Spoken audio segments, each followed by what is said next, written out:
Assalamualaikum warahmatullahi wabarakatuh.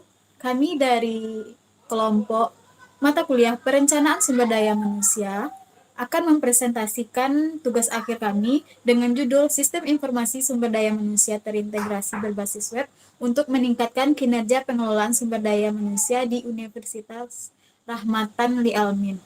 Dengan dosen pengampu, Ibu Dr. Sri Restu Ningsih MKom. Baik, sebelum itu kami akan memperkenalkan anggota kelompok kami dahulu. Yang pertama ada Wira Nur Pritma. Yang kedua, saya sendiri Heratul Akhlak. Yang ketiga, Afdal. Yang keempat, Rosa Meyolanda. Yang kelima, Neishila Rahmanda Putri. Baik, latar belakang akan saya jelaskan sendiri, yaitu Universitas Rahmatan Uni Alamin atau yang disingkat dengan URL adalah perguruan tinggi swasta di Indonesia yang berkomitmen untuk menjadi universitas berstandar internasional berbasis teknologi informasi pada tahun 2025. Sejak didirikan pada tahun 1994, URL telah aktif mengintegrasikan teknologi informasi dalam menjalankan tridharma perguruan tinggi, yaitu pendidikan, penelitian, dan pengabdian kepada masyarakat. URL telah mengimplementasikan sistem informasi akademik yang mencakup seluruh aspek kehidupan kampus, mulai dari mahasiswa hingga manajemen tingkat tinggi. Meskipun demikian, terdapat hambatan dalam pengolahan data sumber daya manusia atau SDM, khususnya di bagian tata usaha. Proses masih manual, dominan dalam mengelola rekam jejak kinerja akademik dosen dan karyawan, termasuk informasi sertifikat dosen, pendidikan, pelatihan, dan kegiatan seminar ilmiah. Bagian TU mengalami kesulitan dalam mengotomatisasi pembuatan statistik kinerja karyawan dan dosen, serta memantau masa kerja untuk proses pengangkatan lebih lanjut. Dukungan teknologi informasi dianggap krusial untuk memberikan keputusan yang cepat, tepat, dan akurat, memungkinkan pemimpin untuk merumuskan kebijakan dengan efisien. Selain itu, bagian TU juga menghadapi kendala dalam manajemen arsip, terutama terkait dengan data pendidikan, penelitian, pengabdian, pelatihan, pemberian kinerja, dan pengambilan cuti. Penggunaan arsip kertas menjadi tidak efisien, menyebabkan keterlambatan dalam penyediaan laporan dan kesulitan dalam pengumpulan data penelitian oleh lembaga penelitian dan pengabdian kepada masyarakat. Baik, untuk materi selanjutnya akan dijelaskan oleh Naysila Rahmanda Putri. Kepada Naysila, dipersilakan. Baiklah, saya akan menjelaskan tantangan dalam pengolahan data SDM. Yang pertama yaitu kendala manual. Proses pengolahan data SDM masih dilakukan secara manual, mencakup informasi tentang sertifikasi dosen, pendidikan, pelatihan, dan kegiatan seminar ilmiah. Yang kedua yaitu manajemen arsip. Kekurangan kemudahan dalam manajemen arsip data, pendidikan, penelitian, pengabdian, pelatihan, pemberhentian kerja, dan yang ketiga yaitu integrasi data, yaitu terkendalanya dalam integrasi dengan baik ke dalam sistem informasi yang ada. Setelah itu yaitu masalah dalam pengolahan data SDM. Yang pertama, memproses data secara manual. Proses pengolahan data masih membutuhkan banyak upaya. Yang kedua, lambatnya penyediaan laporan. Penyediaan laporan masih menjadi lambat karena data masih disimpan ke dalam arsip kertas yang tidak efisien. Yang ketiga yaitu kurangnya kemudahan dalam memantau masa kerja. Kendala dalam memantau masa kerja dosen atau karyawan untuk memproses pengangkatan lebih lanjut, rumusan masalah dan tujuan penelitian. Yang pertama, rumusan masalah, bagaimana teknologi informasi dapat dioptimalkan untuk meningkatkan pengolahan data sumber daya manusia di URL. Yang kedua yaitu tujuan penelitian, meningkatkan efisien dan akurasi pengolahan data SDM di URL melalui penggunaan teknologi informasi. Yang ketiga, mendefinisikan tujuan dan ruang lingkup pengembangan, mengidentifikasi kebutuhan teknologi informasi untuk mengotomatisasi proses administratif dan pemantauan masa kerja dosen dan serta implementasi solusi teknologi informasi. Terima kasih kita ucapkan kepada Naysila. Untuk materi selanjutnya akan dijelaskan oleh Rosa Mayolanda. Kepada Rosa, dipersilakan. Baik, terima kasih kepada moderator. Selanjutnya saya akan menjelaskan analisis masalah dan risiko sistem. Yang pertama itu ada masalah. Yang pertama, data SDM dan penunjang lainnya belum terintegrasi dengan baik. Yang kedua, pengolahan data masih dilakukan secara manual. Yang ketiga, arsip data masih disimpan secara manual. Selanjutnya, itu risiko. Kualitas data yang rendah dan efisiensi kerja yang rendah. Yang kedua, keamanan data yang rendah. Selanjutnya itu ada kebutuhan sistem baru.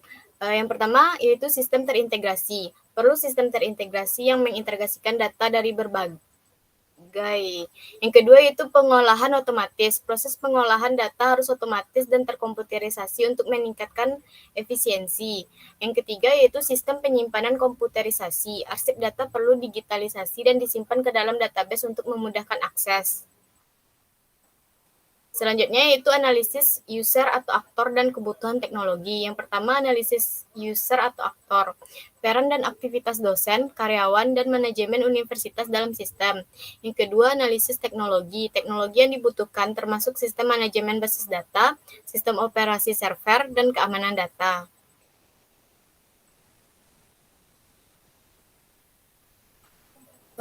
Peran dan aktivitas aktor.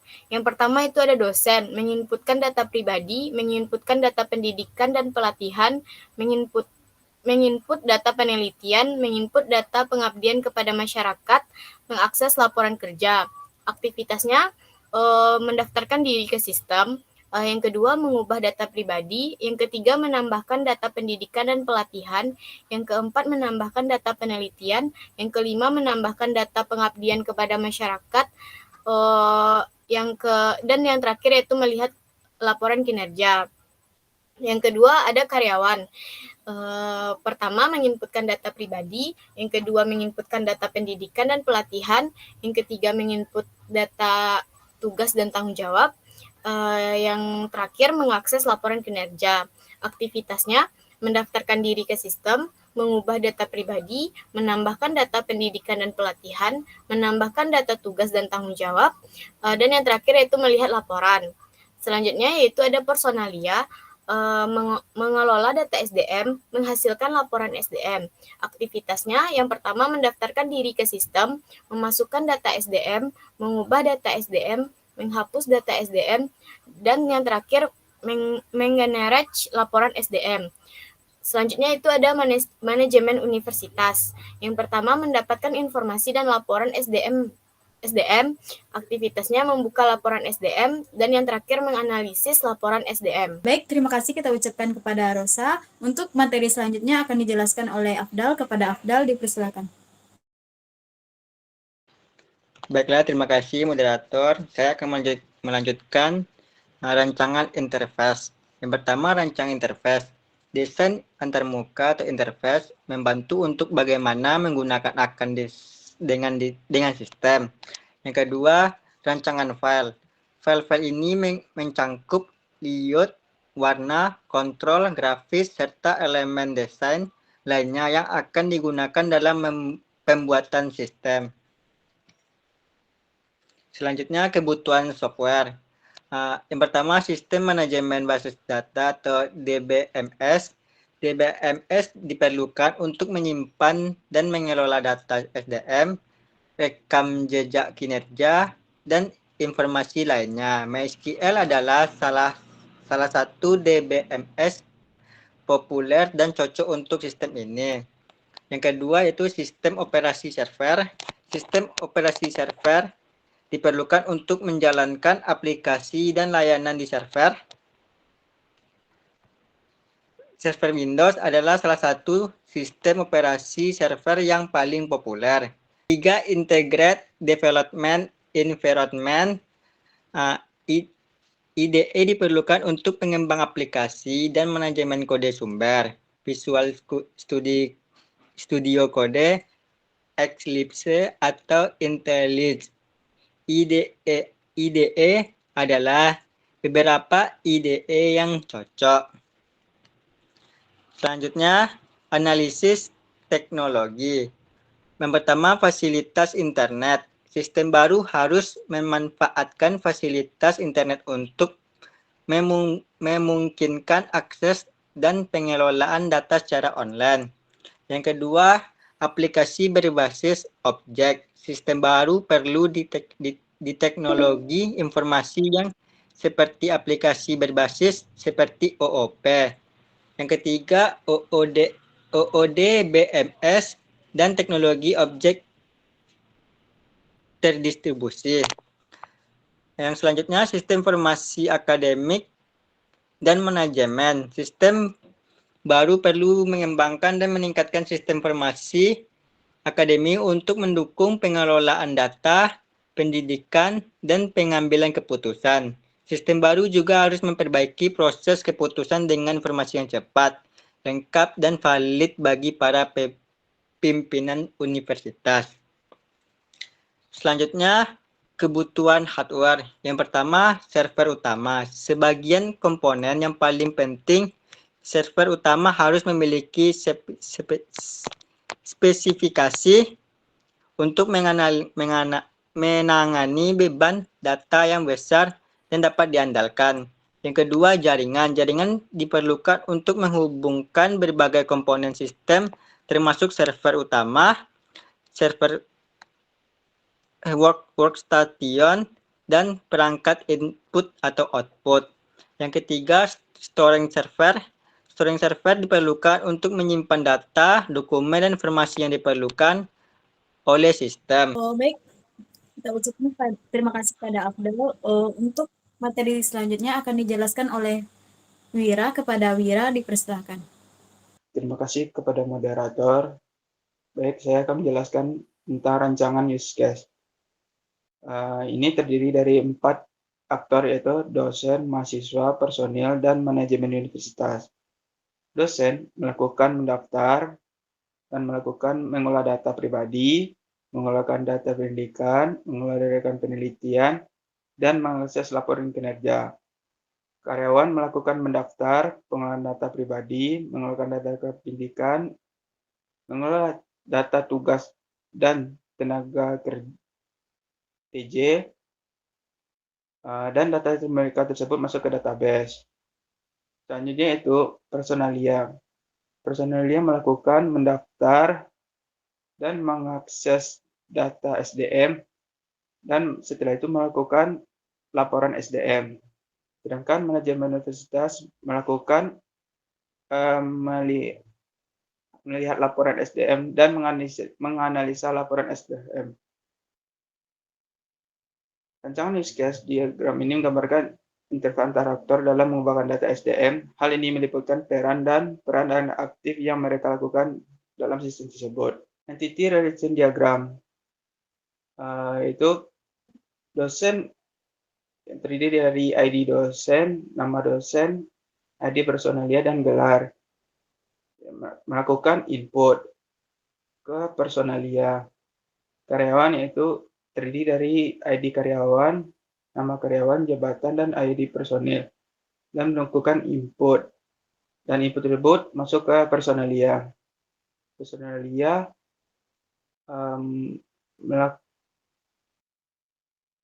melakukan input yaitu pendidikan, pelatihan, penelitian, dan universitas, dan mengeluarkan itu laporan kinerja. Terdiri dari ID laporan, ID personalia, tanggal, dan jenis laporan. Rancangan database menampilkan entitas-entitas serta hubungan antar entitas itu sendiri. Menyediakan pandangan visual tentang struktur data yang akan diatur dalam sistem. Selanjutnya itu rancangan database. Yang pertama yaitu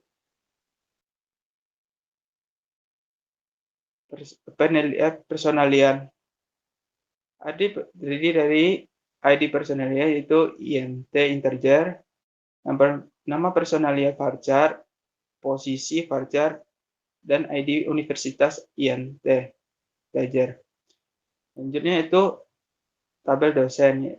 Jadi dari ID dosen, integer, nama dosen varchar, gelar varchar, ID personalia integer.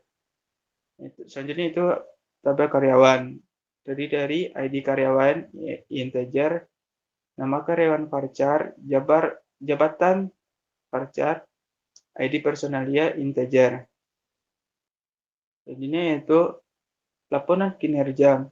Jadi dari ID laporan integer, ID personalia integer, tanggal date, jenis laporan varchar. Ini tabel penelitian.